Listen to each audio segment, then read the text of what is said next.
नाज़रीन headlines वठियूं breaking news तव्हां सां शेयर कंदासीं। लाड़काणे मां नाए जमायत जे शागिर्द खे बेदर्दीअ सां क़त्ल कंदड़ मुख्य जवाबदार खे गिरफ़्तार कयो वियो आहे। वाक़िए आगाही ॾियो पिया अहम ख़बर आहे। लाड़काणो मां नाए जमायत जे शागिर्द खे बेदर्दी सां क़त्ल कंदड़ मुख्य जवाबदार खे गिरफ़्तार कयो वियो आहे, जंहिंजो केस पिणु दाख़िल कयो वियो आहे। मक़तूल शिराज जमाली जे पीउ जी फ़रियाद ते 3 जवाबदारनि ख़िलाफ़ केस दाख़िल कयो वियो आहे।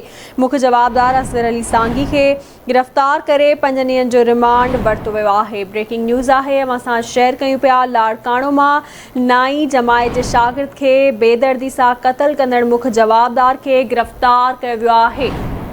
हिकु भेरो ॿीहर ब्रेकिंग न्यूज़ आहे, तव्हां सां शेयर कयूं पिया। लाड़काणे मां नाई जमायत जे शागिर्द खे बेदर्दीअ सां क़त्ल कंदड़ मुख्य जवाबदार खे गिरफ़्तार करे केस दाख़िल कयो वियो आहे। मक़तूल शिराज जमाली जे पीउ जे फ़रियाद ते 3 जवाबदारनि ख़िलाफ़ केस दाख़िल कयो वियो। मुख्य जवाबदार असगर अली सांगी खे गिरफ़्तार करे 5 ॾींहंनि जो जिस्मानी रिमांड वरितो वियो आहे।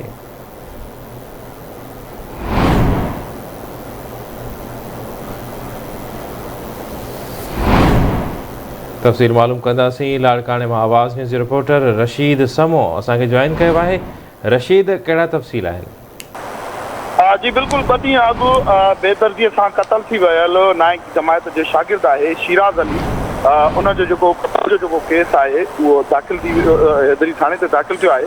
क़त्ल जी FIR हद जे हैदरी थाणे ते मक़तूल जे पीउ लुत्फुल्लाह जे फ़रियाद ते दाख़िल थी आहे 3 जवाबदारनि मथां, जंहिंमें केस दाख़िल कयो आहे। उन हवाले सां हैदरी जी पुलिस राब्ते करण ते ॿुधाए त ही सिद्दीकी कॉलोनीअ में क़त्ल थियल नींगर शिराज अली जमालीअ जे क़त्ल जी FIR मक़तूल जे पीउ लुत्फ जमालीअ जी मुद्दत में 3 ॼणनि ते अली अकबर सांगी, असगर अली सांगी ऐं हिकु अणत ॼातल आहे, उन मथां दाख़िल कयो वियो आहे केस। ऐं जंहिंखां पोइ पुलिस ॻुझे इतलाती कार्रवाई करे मुख्य जवाबदार असगर अली सांगीअ खे गिरफ़्तार करे वरितो आहे, जंहिंखे मक़ामी अदालत में अॼु 5 जुडिशल मैजिस्ट्रेट जी अदालत में पेश कयो वियो आहे, जिते 5 ॾींहंनि जे रिमांड ते जेको आहे पुलिस हवाले कयो आहे जवाबदार खे। ऐं मां तव्हांखे ॿुधायां त हीउ मस्जिद मां नींगर जो शिराज जमालीअ जो 2 ॾींहं अॻु तशदुद थियल ऐं जेको आहे हथ पेर ॿधल लाश ठाहियो। जी महिरबानी रशीद अपडेट करण लाइ।